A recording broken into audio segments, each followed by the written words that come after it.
Gua nonton ininya Abdur, YouTube-nya Abdur. Itu ternyata dia kurang ajar sekali. Mencoba menghitung-hitung nikmatnya Allah. Padahal sudah jelas. Kami yang baca Al-Quran, yang memahami Al-Quran jelas. Wa in ta'uddu nikmatallahi la tuhsuha. Kalau kamu mau menghitung-hitung nikmat Allah, gak bisa. Iya, betul. Justru karena ayat itu makanya saya menghitung.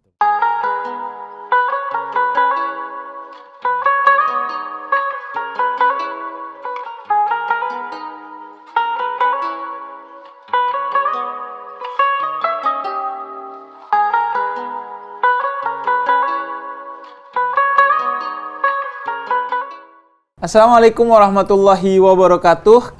Bersama saya Husein Ja'far Hadar dan kali ini saya ditemani oleh seorang dai yang sangat populer. Calon dai insyaallah. Abdur Arsyad. Terima kasih Habib. Apa kabar Habib? Kabar baik, alhamdulillah. Abdur, apa kabar? Alhamdulillah bi khair. Alhamdulillah.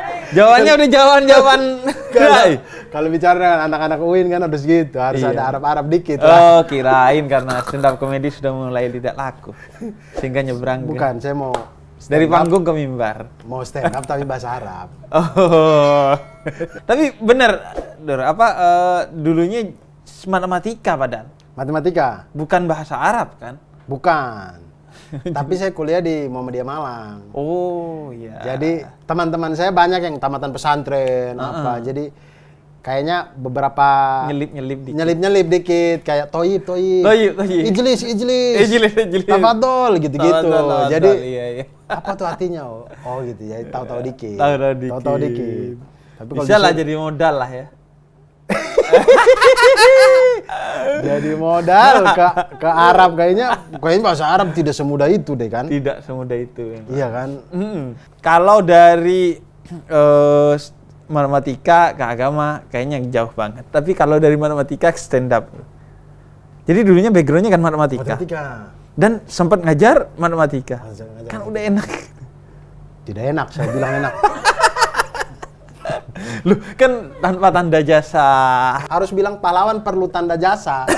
harus. Mana ada guru kerja ngajar bayar pakai ikhlas doang.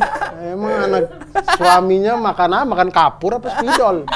Tapi memang guru ini itu dulu. Apalagi kalau honorer ya. Honor termasuk guru honor. Kalau PNS kan sudah agak lumayan lah, ada sertifikasi dan segala macam. Kalau PNS itu pun sekarang kan beberapa tahun ini. Maksudnya di zaman saya menjadi guru tuh sertifikasi sudah ada lah. Iya. Tapi kan saya bukan PNS, saya honorer. Honorer itu 1 jam 6.500. Rupiah? Rupiah. 1 jam pelajaran. Matematika itu kan biasa 3 jam pelajaran. Jadi saya sekali ngajar tuh 3 kali 18.000 lah. Mending syuting dong. Mending syuting. Iya. Jadi pada waktu itu sembari saya lagi ngelanjut di strata 2-nya, saya sambil ngajar. Memang strata 1-nya matematika. S2-nya? Matematika juga. Iya, ngincarnya dosen, tidak ngincar guru. Matematika. Tidak ngincar guru karena saya tahu ibu saya guru, jadi saya tahu banget susah. Saya tahu banget hidup susah. Jadi makanya ngincarnya dosen. Walaupun dosen pun susah. Tapi paling tidak honor dosen tidak semenyedihkan guru. Padahal guru ngajarnya lebih susah ketimbang dosen ya. Lebih susah. Dosen itu kan cuma, ya saudara-saudara, besok ini materinya sudah saya kirimkan, nanti besok kumpulkan ya. Gitu atau doang. Diskusi silakan. Iya. Kan namanya mahasiswa. Kalau guru dia pegang kelas guru dari awal sampai akhir ya, ngajar. Iya. Tapi guru itu sebenarnya agak kurang fair. Karena gurunya banyak, setiap mata pelajaran satu guru, tapi muridnya harus ngerti semua. Ya betul sih. Makanya gurunya aja gak ngerti semua. Iya betul. Tapi guru dulu juga pernah begitu. Guru di sekolah juga gitu. Jadi nah, gitulah namanya kurikulum matematika. Terus ngajar, berapa tahun ngajar? Saya ngajar di beberapa sekolah lah. Dapat setahun apa 2 tahun kurang lebih lah ya. Sembari itu. Nah, sembari saya ngajar sambil kuliah, kalau ada waktu kosong sore atau malam saya stand up di Malang. Dan lu sebagai guru pasti killer. Tidak killer karena sama-sama dianggap killer biasanya timur dan iya biasanya itu kalau matematika tuh sudah bawaan kita masuk di kelas tuh orang sudah siswa-siswa udah malas gitu. Iya. Apalagi kalau kita kebagian di jam-jam yang habis istirahat pertama. Kan tidak tidak selamanya matematika di jam pertama atau jam kedua. Biasanya habis istirahat tuh ada juga. Nah, kita sudah habis istirahat, masuknya di kelas IPS. Nah, itu beban banget itu. IPS masih dapat matematika dasar biasanya. Masih dapat matematika kan mereka dasar. UN-nya pada waktu itu kan belum UN-nya masih ada waktu itu. Belum, maksudnya sampai sekarang masih ada, tapi kan sekarang sekolah sudah bisa luluskan kan kalau dulu masih tetap negara. Oh iya. Nah, itu zaman saya itu masih tetap negara. Mereka masih ada UN-nya yang matematika. Dan lo dulu IPA? IPA. Waktu SMA. Saya IPS. Iya, saya juga tidak tahu kenapa saya masuk IPA waktu itu ya. Dan matematika tuh. Kuliah matematika karena kan kalau kuliah kan kita lebih bebas ya, lebih bisa memilih. Kenapa lu pilih matematika? Karena waktu itu orang tua kasih saya 2 pilihan. Karena ujung-ujungnya guru, jadi 2 pilihan. Mau bahasa Inggris atau matematika. Saya bilang daripada saya bahasa Inggris, mending saya matematika gitu. Mending saya matematika, betul. Saya tuh lemah banget kalau bahasa begitu tuh. Karena begini, tidak ada panduan pasti bahasa itu, bahasa Indonesia maupun bahasa Inggris ya. Kayak misalkan kalau bahasa Indonesia itu yang kayak menemukan pikiran utama, atau yang bahasa Inggris punya yang refer to. Sentence apa terus refer to. Pilihan A sampai E semuanya hampir sama. Rumus apa yang kita pakai untuk kita tahu kayak menentukan, sebutkan pokok pikiran utama dari paragraf di atas. Apa pikiran utamanya? A sampai E sama. Kalau matematika kan jelas. 2 pilihannya panjang berapa? 2 cm, 3 cm, 4 cm, 5 cm. Jelas, pasti salah satu itu. Ilmu pasti. Iya, tidak mungkin sisi itu 3 cm dan 2 cm, nggak mungkin. Pasti lah gitu. Nah, tapi ada kelemahannya tuh. Bahasa Indonesia sulit saya. Karena dia ilmu pasti, maka dia menghadapi dunia yang penuh ketidakpastian, dia sering gagu. Termasuk juga ketika dia belajar agama. Nah, ketika belajar agama, orang eksak itu, dia kan biasanya menghendaki kepastian. Sedangkan agama itu kan turun dari sesuatu yang maha tak terbatas ke manusia yang terbatas.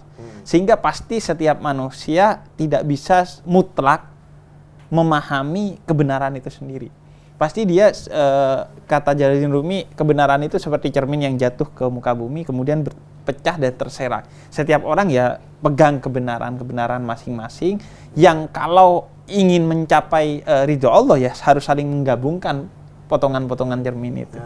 Nah, agama itu kan tafsiran akhirnya, soal penafsiran. Al-Quran itu suci, tapi penafsiran manusia atas Al-Quran itu gak pasti dan gak suci.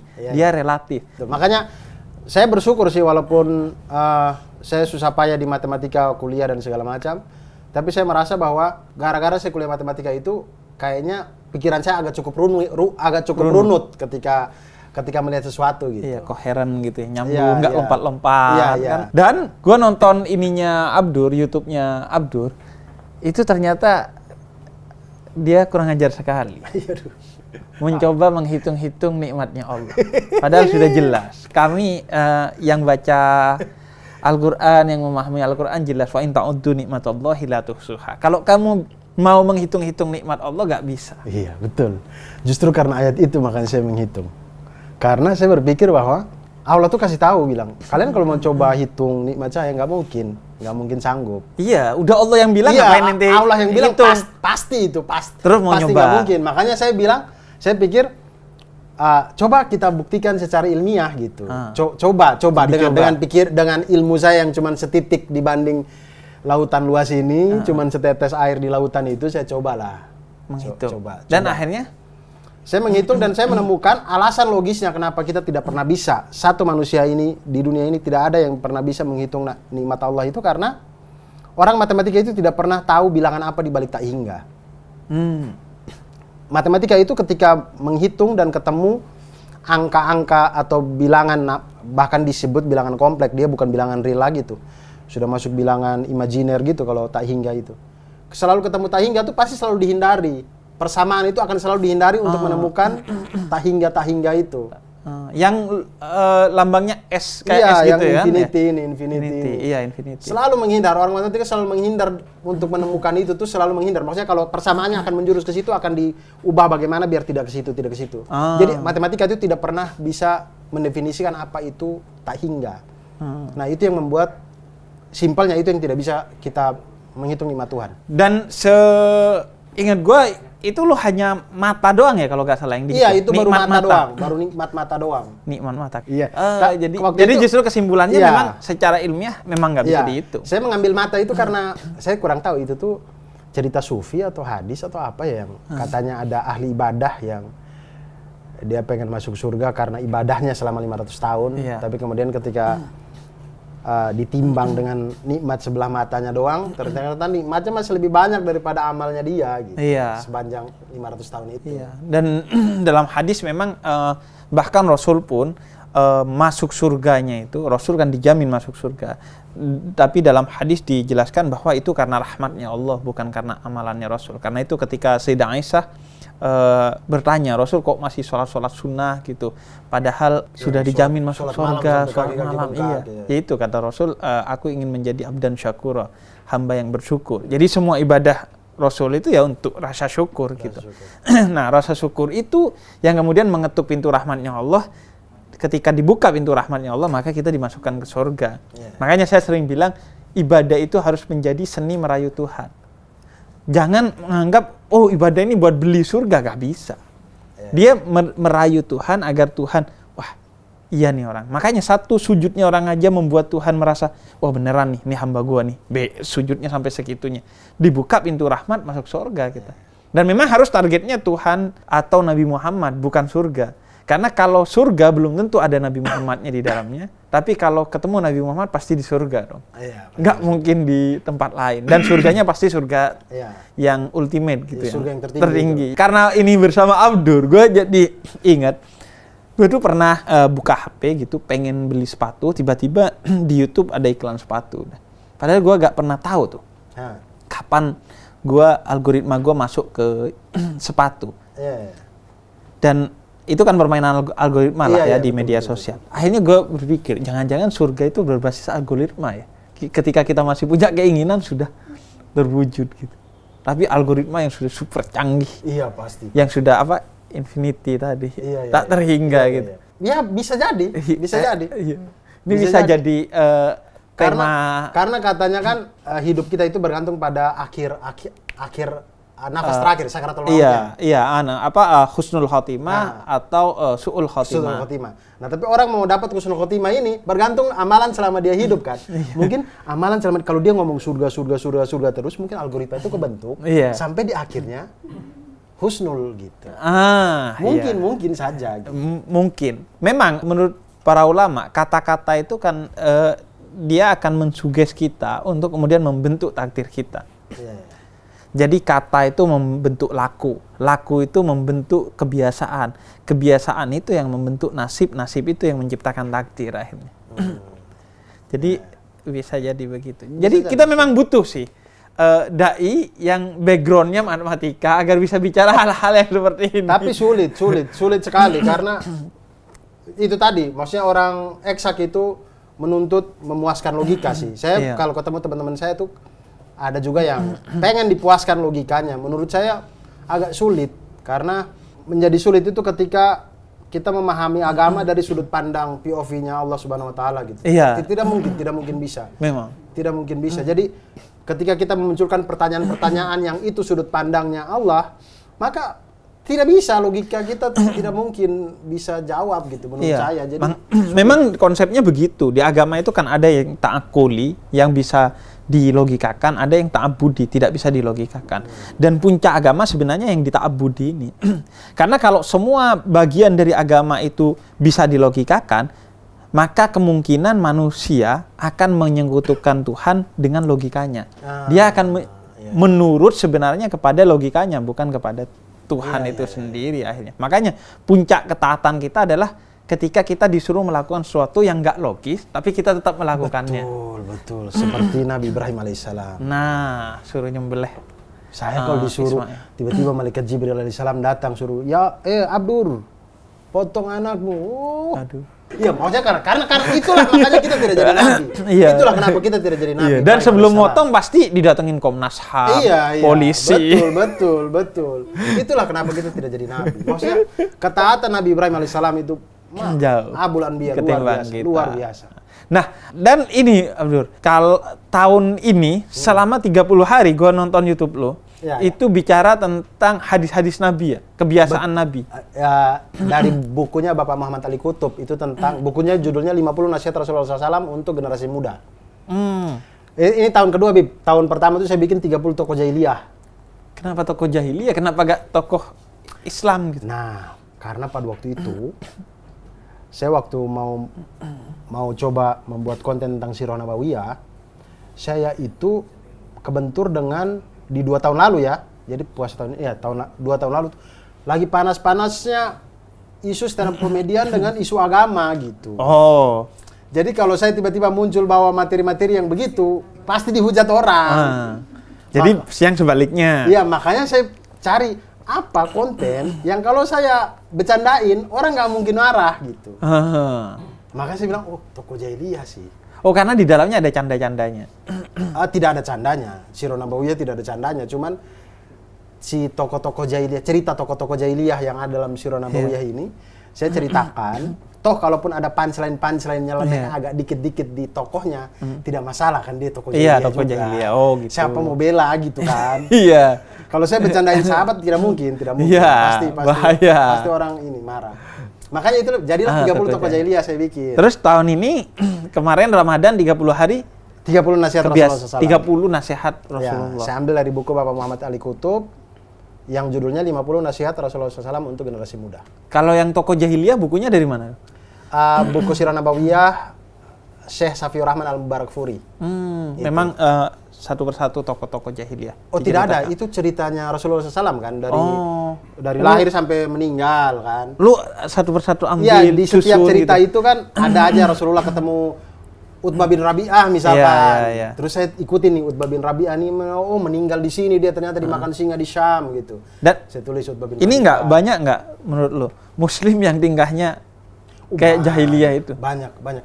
Saya setelah membaca Sirah Nabawiyah itu kemudian saya merasa bahwa perilaku tokoh-tokoh jahiliyah di zaman itu maupun tokoh-tokoh munafik di zaman itu, orangnya mati tapi sifatnya tidak gitu. Berulang sebenarnya. Kalau kita mau melihat, makanya saya waktu baca itu tuh 30 tokoh jahiliyah itu saya sangat suka membuat itu karena saya bisa introspeksi diri gitu. Contohnya apa, Dur? Misal kayak Abdullah bin Ubay bin Salul misalkan, tokoh munafiknya yang di Madinah ini. Wah, itu tuh Rasulullah SAW sendiri itu agak sulit tuh untuk menghadapi dia ya. Maksudnya pasti Rasulullah SAW punya lah, makanya Malaikat Jibril pasti kasih tahu lah, pasti kasih tahu dia ini begini. Tapi kan tidak menghukumi dari zahir kita kan. Iya, tapi tidak bisa serta-merta Rasulullah SAW menuduh dia atau apa gitu kan. Jadi orang munafik. Menghadapi orang munafik itu susahnya minta ampun. Selevel Rasulullah SAW. Dan sekarang luar biasa. Banyak itu masih jalan munafikan itu. Nah, masalahnya adalah ayat sudah tidak turun nih. Tidak ada lagi orang yang bisa menentukan ini munafik, fulan ini munafik, fulana ini tidak, fulan ini tidak munafik. Siapa gitu? Jadi orang munafik. Menghadapi orang munafik itu susahnya minta ampun. Selevel Rasulullah SAW. Dan sekarang luar biasa. Banyak itu masih jalan munafikan itu. Nah, masalahnya adalah ayat sudah tidak turun nih. Tidak ada lagi orang yang bisa menentukan ini munafik, fulan ini munafik, fulana ini tidak, fulan ini tidak munafik. Siapa gitu? Kan kita cuma bisa lihat, mulutnya syahadat, ya sudah. Iya. Mana kita tahu isi hatinya kita. Iya, dan kita memang dituntut oleh Rasul untuk menghukumi orang dari luarnya. Tidak, bahkan tajassus itu memata-matai aja dilarang. Oh gitu. Kita menghukumi hanya dari luarnya saja. Nah, dari sana Dur, kemudian banyak orang yang menilai Abdur ini hijrah sekarang. Walaupun saya tidak yakin dari obrolan penampilannya. Nah, kalau lo nanggep ini nih, orang yang menganggap wah Abdur sudah hijrah gitu. Saya tidak tahu, maksudnya kalau hijrahnya Rasulullah, kalau berkaca pada Rasulullah SAW dari Mekah ke Madinah, maksudnya dari tempat yang diganggu-ganggu kemudian ke tempat yang lebih bagus dan segala macam. Islam lebih menyebar dan segala macam. Kalau saya merasa bahwa saya tidak berpindah dari satu Abdur ke Abdur yang lain juga tidak. Karena kami stand up komedian itu terbiasa menulis materi dengan berdasarkan keresahan, kejujuran yang ada. Maka dari panggung ke panggung, semakin banyak tulis materi, kita tuh seperti menguliti diri sendiri gitu. Iya. Sampai di satu titik mungkin kita tuh sudah transparan aja di atas panggung. Karena penonton udah tahu, Abdur tuh begini. Karena materi yang kita buat tidak kita mengada-ada gitu. Iya. Saya kesal tentang ini, saya bikin. Jadi dan akhirnya, itu semua rata-rata kejelekan kita. Iya. Kan materi-materi itu kan. Iya, kadang saya tidak suka begini. Iya. Akhirnya suatu saat tuh orang akan melihat kita secara telanjang gitu, kayak Abdur tuh ternyata orangnya begini. Nah, mungkin karena berdasarkan dari itu, ketika saya membuat konten-konten agama ini mungkin adalah salah satu kulit saya yang mungkin belum kelihatan di waktu yang awal gitu. Makin kesini, kemudian kebuka dikit kelihatan gitu. Iya. Jadi maksudnya karena basicnya, bukan basic juga sih, maksudnya karena dulu saya kuliah di Muhammadiyah Malang, kemudian sering ikut kajian di kampus dan segala macam, jadi saya rindu suasana itu gitu, suasana. Dan kalau kita membaca sesuatu dengan niat ingin mengajarkan gitu, ketanamnya lebih lama. Iya, benar. Iya, jadi ketika saya baca Sirah Nabawiyah dengan niat bahwa bikin konten gitu, menjelaskan tokoh-tokoh. Jadi tokoh-tokohnya itu saya catat betul. Lebih teliti. Saya catat ulang, lihat. Dan gitu. setelah diceritakan biasanya jauh lebih nempel di kepala kita. Sama gitu. kayak materi presentasi kita di kampus. Betul. Biasanya kita akan sangat menguasai materi yang kita presentasi di depan. Iya. Karena ketika dipresentasikan tuh biasanya lebih matang dan lebih lebih melekat di kita. Iya. Gitu. Oke, jadi ya itulah. Nggak, karena hijrah itu kan setiap orang akhirnya punya konotasinya masing-masing. Lu nggak mau kemudian dihukumi sesuai dengan konotasi orang yang random banget kan. Setiap orang pasti punya makna betul. sendiri tentang hijrah itu. Mungkin karena saya juga tidak merasa saya berubah yang betul-betul dari A ke B gitu. Tidak juga, masih sama aja, cuman lebih ke hal-hal yang dulu tidak saya tampakkan gitu. Oke. Sekarang ada games sedikit. Boleh. Kita bermain-main. Gua mau ngasih pertanyaan. Di ujungnya langsung lu jawab apa lanjutannya. Siap. Sesuai dengan diri Abdur. Oke. Entah yang sebelum atau setelah hijrah. Matematika itu